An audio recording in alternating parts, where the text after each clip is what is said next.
Good morning everyone, and today we are going to discuss the questions of exercise 5.4 and it's our last topic in the series of matrices. तो चलिए बिना किसी देरी के हम start करते हैं. Solution of a system of homogeneous linear equations bye matrix method. इससे पहले हम जो लीनियर इक्वेशन सॉल्व करते थे, आपने अगर नोटिस किया हो तो यहाँ पे 0 0 0 नहीं होता था. यहाँ पे कुछ और वेरिएबल्स होते थे 1 2 3 या कुछ भी 1 2 0 9 कुछ भी होता था, पर यहाँ एग्जैक्ट सारी वैल्यू 0 नहीं होती थी. ठीक है, तो अगर यहाँ पे आपको पेपर में 0 0 0 मिल जाए, उसको आपको किस तरह सोल्व करना है ये हम आज की क्लास में सीखेंगे.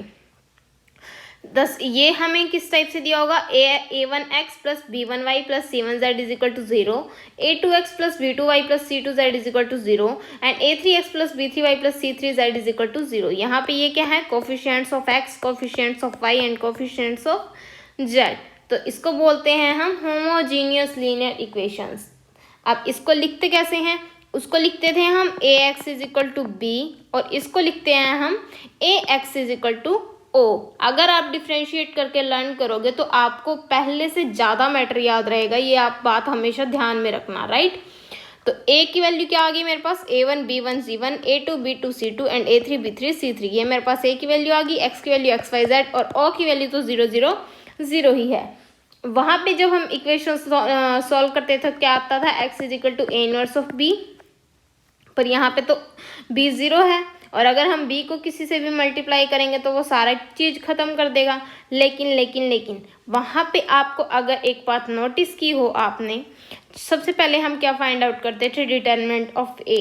अगर determinant of a non singular आ जाता था तो हम सीधा किससे सॉल्व करते थे, नॉन सिंगुलर बोल देते थे आपको. और अगर ये नॉन सिंगुलर हो गया तो वहाँ पे मल्टीप्लाई करते थे a इनवर्स ऑफ b से. लेकिन अगर यहाँ पे हम मल्टीप्लाई करेंगे तो वो x इज इक्वल टू 0 दे देगा, मतलब x की वैल्यू भी 0, y की वैल्यू भी 0 और z की वैल्यू भी 0.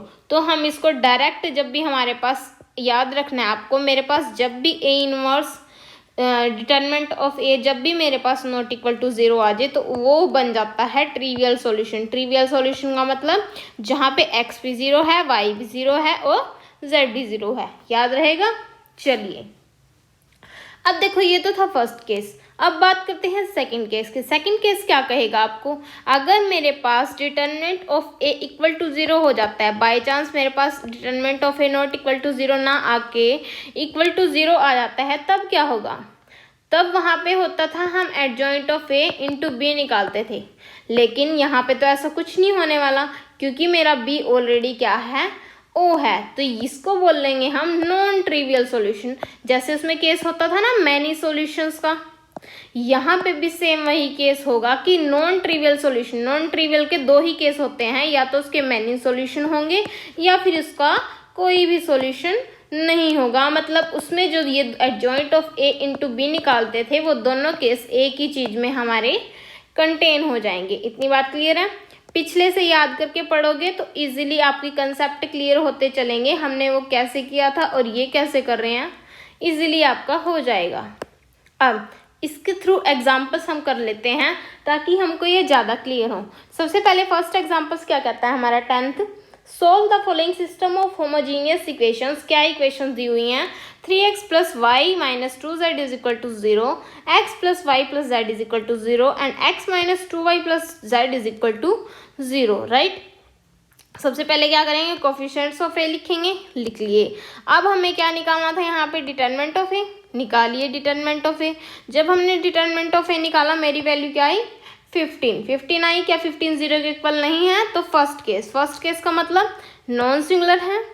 और अगर वो नॉन सिंगुलर है तो कैसा सॉल्यूशन देगा, ट्रिवियल. और ट्रिवियल का सिर्फ एक ही मतलब होगा कि x इज इक्वल टू जब a इनवर्स इंटू ओ करेंगे तो वो सारा सॉल्यूशन क्या हो जाएगा, 0. इसका मतलब क्या होगा, x भी 0, y भी 0 और z भी 0. आई होप ये आपको क्लियर होगा. अब बिल्कुल छोटे छोटे क्वेश्चन है, बिल्कुल इजीली आप इनको पेपर में टैकल कर सकते हो. तो चलिए हम करते हैं एग्जाम्पल नंबर 11. क्या कहता है, solve the following system of homogeneous equations. 3x plus 2y plus 7z is equal to 0, 4x minus 3y plus 2z is equal to 0 and 5 plus 9y plus 23z is equal to 0। एक value लिख ली क्या, 3 2 7, 4 minus 3 minus 2, 5 9 और 23। Determinant of ए निकाला, क्या आ गया मेरा 0। आगे मेरी सेकंड ऑप्शन 0 आया। अब हम क्या करेंगे, सोचने वाली बात है। सबसे पहले तो हमें लिखना है कि ये सिंगुलर है, सिंगुलर होने के कारण उसका नॉन ट्रिवियल सॉल्यूशन होंगे। नॉन ट्रिवियल का मतलब या तो उसका एक भी सॉल्यूशन नहीं होगा या फिर उसके मैनी सॉल्यूशन होंगे। और जब भी हम मैनी सॉल्यूशन की बात करते हैं तो हमारे पास वेरिएबल के या फिर जो भी हम एक्स्ट्रा वेरिएबल लेते हैं उसकी वैल्यूज को पुट करते रहो और अपने सॉल्यूशन निकालते रहो। उसको सॉल्यूशन को सोल्व कैसे करते हैं आप वो देखिए। मेरे पास फर्स्ट इक्वेशन क्या है, 3x plus 2y plus 7z is equal to 0। इसको मैं टेक करूँगी, यहाँ से x की वैल्यू फाइंड आउट करूँगी। मेरे पास x की वैल्यू आ गई ये। अब इसको मैं पुट कर देती हूँ अपनी सेकेंड इक्वेशन में। जब मैंने इसको सेकेंड इक्वेशन में पुट किया मेरे पास क्या आया, -17। देखो 4 इंटू एक्स की जगह क्या पुट कर दिया, ये वाली वैल्यू, और -3y minus 2z is equal to 0। तो करा के मेरा आंसर क्या आया, y is equal to -2z। अब देखो ये y की वैल्यू z में आ गई, पर ये x की वैल्यू y में भी है z में भी है। क्या मैं y की वैल्यू यहाँ पे अगर पुट कर दूँ तो दोनों x की वैल्यू और y की वैल्यू z में आ जाएगी। तो मैंने यही किया, y की इस वैल्यू को उठा के इस इक्वेशन में पुट कर दिया। तो मेरे पास क्या आया, x की वैल्यू क्या आ गई -z और y की value -2z।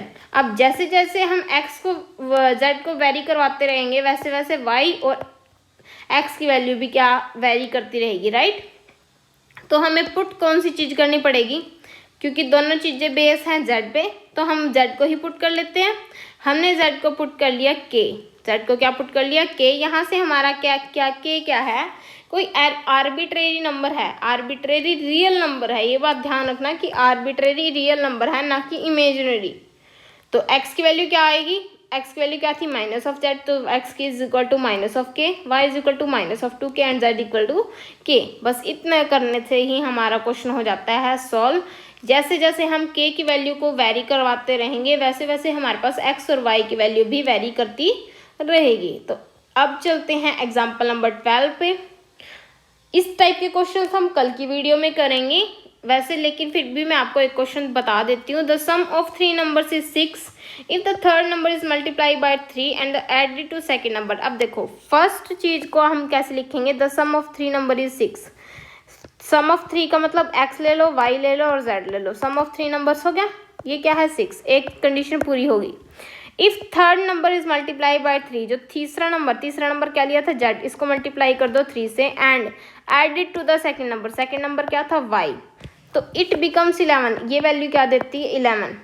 By adding first and third number, first number क्या था x और थर्ड नंबर क्या था z, it becomes the double of second number. Equal हो जाता है किसके, 2 ऑफ सेकेंड नंबर क्या था y के, राइट। ये मेरी इन्होंने पूरी इक्वेशंस को वर्बली बोल के बता दिया कि ऐसे ऐसे मेरे पास ये चीज़ें हैं। इन्होंने एग्जैक्ट मैथ की फॉर्म में नहीं लिखा, उसको लैंग्वेज की फॉर्म में बता दिया कि मेरे पास ऐसी ऐसी चीज़ें हैं। अगर आपकी इंग्लिश ठीक ठाक भी है तब भी आप इन क्वेश्चन को इजीली टैकल कर सकते हो, इसमें कोई बड़ी बात नहीं है। हाँ, अगर आपको मैथ ज़्यादा मुश्किल लगता है तो मेरे हिसाब से आपको हमारी वीडियोस को फॉलो करना चाहिए, कि मैथ को इजी मेथड से हम पढ़ाने की कोशिश कर रहे हैं। तो यहाँ से x y z ये तीनों फॉर्म मैंने बना ली। अब क्या करेंगे, a की वैल्यू निकल गई, b की वैल्यू निकल गई और x की वैल्यू। अब देखो यहाँ पे 0 0 0 नहीं आया, तो ये सिंपल इक्वेशन है। तो सिंपल इक्वेशन को हम हमेशा कैसे सॉल्व करते हैं, सबसे पहले डिटरमिनेंट a निकालते हैं। अगर वो नॉन सिंगुलर आया तो x is equal to a inverse of b को सॉल्व करते हैं। तो मेरी क्या आई, ये नॉन सिंगुलर कैसे पता चला, डिटरमिनेंट ऑफ a से। तो एडजॉइंट ऑफ a निकाला ताकि a इनवर्स फाइंड आउट कर सके। क्या आया मेरे पास, a inverse is equal to adjoint of a upon determinant of a। Adjoint a की वैल्यू लिख दी और डिटरमिनेंट a की वैल्यू लिख दी। x की वैल्यू क्या आई, a inverse into b, multiply करो 7 into 6 -3 into 11 and 2 into 0, right. 3 into 6, 0 into 11 and -3 into 0, -1 into 6, 3 into 11 and 1 into 0। मेरे पास क्या आया 1 2 3, x की वैल्यू 1, y की वैल्यू 2 और z की वैल्यू 3। अब चलते हैं एक्सरसाइज के क्वेश्चंस। ये एक्सरसाइज के क्वेश्चंस है 5.4 के। हमारा ये क्वेश्चन क्या कहता है एक्सरसाइज का, solve the following system of homogeneous equations. क्या क्या दी हुई हैं, 2x + 3y - 4z = 0, 3x - y + 2z = 0 and x + 2y - z = 0। इसके मेरे को सिर्फ एक्सरसाइज में 3 ही क्वेश्चन मिले हैं और मेरे ख्याल से एनसीईआरटी में जब हम सॉल्व करते हैं इसको तो सिर्फ इसका एक ही क्वेश्चन है, लेकिन आपको अगर प्रैक्टिस करने को मिल रहा है तो आपको 3 क्वेश्चन ही करने चाहिए, आई होप सो। तो हम करेंगे इसको 0 0 0 तीनों को सॉल्व, और दूसरी वैल्यू भी पढ़ लेते हैं, x + y - z = 0, x - 2y + z = 0 and 3x + 6y - 5z = 0। Third value क्या कहती है, x + y - 2z = 0, x + y - 3z = 0, 5x + 4y - 9z = 0। देखो अब इनको सॉल्व कैसे करेंगे, हम ऊपर चलते हैं इनको जहाँ पे हमने सॉल्व किया होगा। फर्स्ट क्वेश्चन क्या कहता है, फर्स्ट क्वेश्चन ये मैंने इक्वेशन ऑलरेडी लिखी हुई है और सॉल्व भी किया हुआ है। हमने क्या किया, सारी इक्वेशन को एज इट इज़ लिखा। सबसे पहले इसने क्या किया था, कोफिशिएंट लिए थे। कोफिशिएंट लेने के बाद हमने कोफिशिएंट लिए a के 2 3 -4 3 1 -1 2 एंड 1 2 -1। डिटरमिनेंट लेना है, डिटरमिनेंट लिया हमने, क्या आया मेरा 19। क्या 19 0 के इक्वल है, नहीं है। आई होप ये आपको करना आता होगा डिटरमिनेंट ऑफ ए, लेकिन फिर भी मैं एक बार चलो बता देती हूँ। 2 एज इट इज़, इसके अलॉन्ग की रो भी कैंसिल, कॉलम भी, अदर का डिटरमिनेंट। सिमिलरली 3 लो, 3 सेकेंड पोजीशन पे यानी कि माइनस का साइन, रो भी कैंसिल, कॉलम भी कैंसिल, बची क्या 3 2 1 -1, और लास्ट वाली -4, रो भी कैंसिल, कॉलम भी, बची क्या 3 -1 1 और 2। क्लियर है इतनी बात। इसको जब हम सॉल्व करेंगे तो ये आएगी मेरे पास, और बची हुई वैल्यू क्या आएगी, -19। -19 नॉन सिंगुलर है, नॉन सिंगुलर का मतलब क्या होगा, इसके ट्रिवियल सॉल्यूशन, और ट्रिवियल सॉल्यूशन का मतलब हमने क्या पढ़ा था, x = 0 = y = z = 0। इतनी बात क्लियर है। चलिए अब करते हैं इसका बी पार्ट। बिल्कुल छोटे छोटे क्वेश्चन है ना, सिर्फ क्या निकालना है, डिटरमिनेंट निकालना है और देखना है कि वो ट्रिवियल है या नहीं है।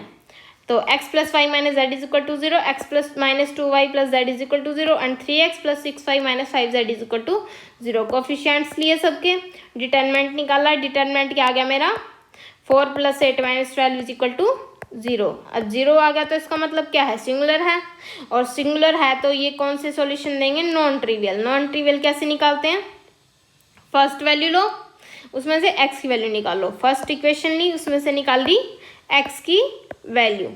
अब सेकेंड इक्वेशन लो, वहाँ पे x की वैल्यू करो पुट, x = z - y था, ये मैंने पुट कर दिया, और y की वैल्यू निकाल ली z में। अब क्या करना है, बची हुई इक्वेशन को यहाँ इसको पुट कर देना है, ये जो y की वैल्यू आई इसको पुट कर देना है x वाली में, सो दैट x की वैल्यू भी इसमें आ जाए z में। तो x की वैल्यू भी आ गई z में और y की वैल्यू भी। जैसे जैसे अब हम z को वेरी कराते रहेंगे, z = k पुट कर देंगे, तो x की वैल्यू और y की वैल्यू भी वेरी करती रहेगी। इतनी बात क्लियर है। चलिए अब इसका लास्ट पार्ट क्या था, x + y - 2z = 0 and 2x + y - 3z = 0, 5x + 4y - 9z = 0। Solve कैसे करेंगे, डिटरमिनेंट निकालेंगे। डिटरमिनेंट मेरा क्या आया, 0। 0 का मतलब ट्रिवियल, नॉन ट्रिवियल सॉरी, 0 का मतलब सिंगुलर, और सिंगुलर का मतलब नॉन ट्रिवियल। नॉन ट्रिवियल का मतलब x और y और z की कुछ ना कुछ वैल्यू होगी अदर देन 0। तो फ्रॉम फर्स्ट इक्वेशन से हमने क्या किया, x की वैल्यू निकाल ली। अब सेकेंड इक्वेशन में x की वैल्यू पुट करेंगे और क्या आ जाएगी मेरे पास, मैंने पुट की ये वाली x की वैल्यू, यहाँ पे मेरे पास क्या आया, 4z - 2y + y - 3z = 0, और यहाँ से y की वैल्यू क्या आ गई, z, y की वैल्यू z आ गई। इसको पुट करूँगी ऊपर तो मेरे पास क्या आ जाएगा, x + z, देखो यहाँ से देखो ना, x + z - 3z = 0 आ जाएगी। इतनी बात क्लियर है। तो x की वैल्यू क्या आ जाएगी, 2 ऑफ z के इक्वल, तो यहाँ से x = y = z, sorry x की वैल्यू क्या आएगी, 2 ऑफ z, तो x को लिख सकती हूँ 2 ऑफ z और y को लिख सकती हूँ z, z = y and x = 2 of z। इतनी बात क्लियर है। जैसे जैसे हम z की वैल्यू को वेरी कराते रहेंगे, z की वैल्यू मान लो k पुट कर ली, तो y की वैल्यू भी क्या आ जाएगी k, और x की वैल्यू क्या आ जाएगी 2 ऑफ के। इतनी बात क्लियर है। इस तरह हमारे ये सारे क्वेश्चंस हो जाते हैं सॉल्व। तो चलिए अब हम मिलते हैं अपनी नेक्स्ट वीडियो में, तब तक के लिए थैंक यू। और अब हम स्टार्ट करेंगे इसके जो इक्वेशन बनाने वाले क्वेश्चंस हैं, सिर्फ वो हमारा लास्ट वीडियो होगी इस चैप्टर के थ्रू। अब हम आपको बता देना एक बार, आपको डिटरमिनेंट शुरू करना है या क्या शुरू करना है, सॉरी डिफ्रेंशिएशन शुरू करनी है या फिर लीनियर इक्वेशन को सॉल्व करना शुरू करना है, उसी के अकॉर्डिंग हम आगे सॉल्व करना शुरू करेंगे। तो चलिए मिलते हैं नेक्स्ट वीडियो में, तब तक के लिए thank you. Keep watching and stay tuned with us if you like.